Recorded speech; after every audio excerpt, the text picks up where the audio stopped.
Hi, my name is Patrick. This specific video should tell you 5 ways in which you can reduce the stress while writing the CAT mock. Now, why is stress important? So, because it could drastically increase or decrease the scores. I mean, I've seen students whose scores certainly increase because they're more relaxed. I mean, you study very hard, you write a lot of mocks, you see your scores decreasing. Then you take a break, relax for a couple of days, and write a mock. You really certainly see that your scores jump drastically.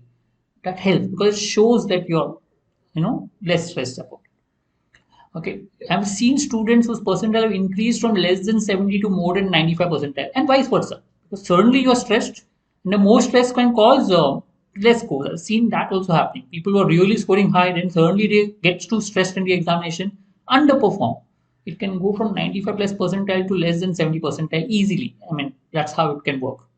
So managing stress becomes one of the most important factor in improving your score in the last few months. I mean, you need to be able to manage stress, and that is important. So here we're talking about 5 ways of managing stress. First, have a good strategy in place. When you're having a strategy in place, you can focus on strategy rather than maybe anything else. Okay, so you and also the strategy should be such that if the paper is tough, what will you do? If the paper is easy, what will you do? So have a flexible strategy in place. Okay, for different scenarios.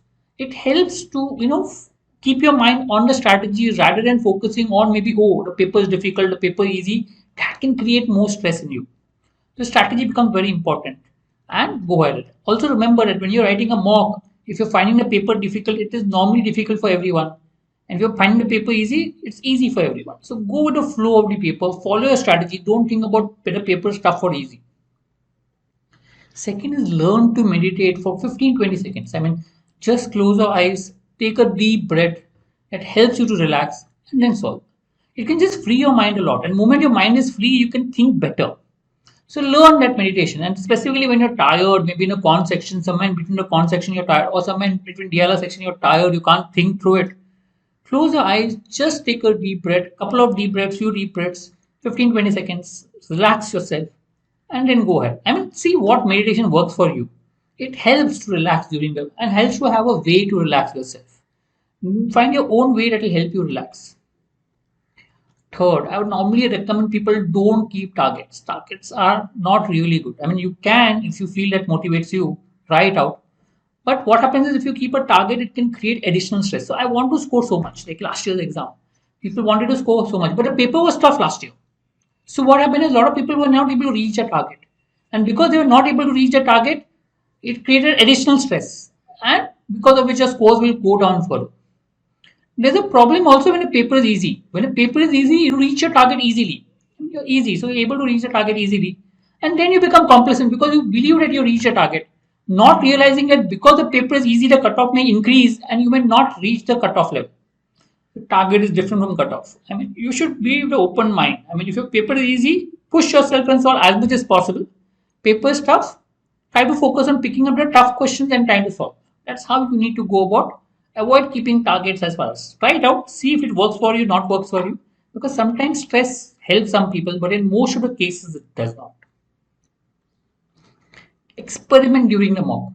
The moment you experiment during a mock, you will realize that the focus is not the score, the focus is to learn from the mock, and that is what is important.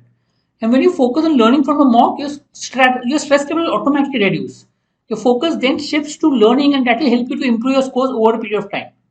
Maybe when you experiment, initially your scores may go down, but you will realize what works for you, what doesn't. I've seen people experiment with the mock and they realize, okay, one strategy works, the other strategy doesn't work. Remember, when you experiment with the mock, your scores may go down a bit when you experiment, but maybe if you try that again, your scores may go up. If the experiment doesn't work, you can always go back to your own strategy. It's perfectly all right.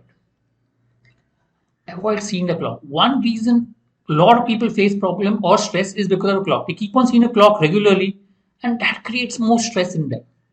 Avoid seeing the clock. Seeing the clock will lead to time pressure. Ensure that you see the clock only after you have solved certain number of questions. You solve a few questions and then maybe you can see the clock. Don't see the clock frequently as such. Avoid that as far as possible. Right? I hope this helps. This will give you a fair idea as to how different ways of managing stress in your mock. Very important. Try doing it. If you want any other advice from us, do feel free to contact us. You can subscribe to our channel. And if you like the video, do press the bell button. Thank you.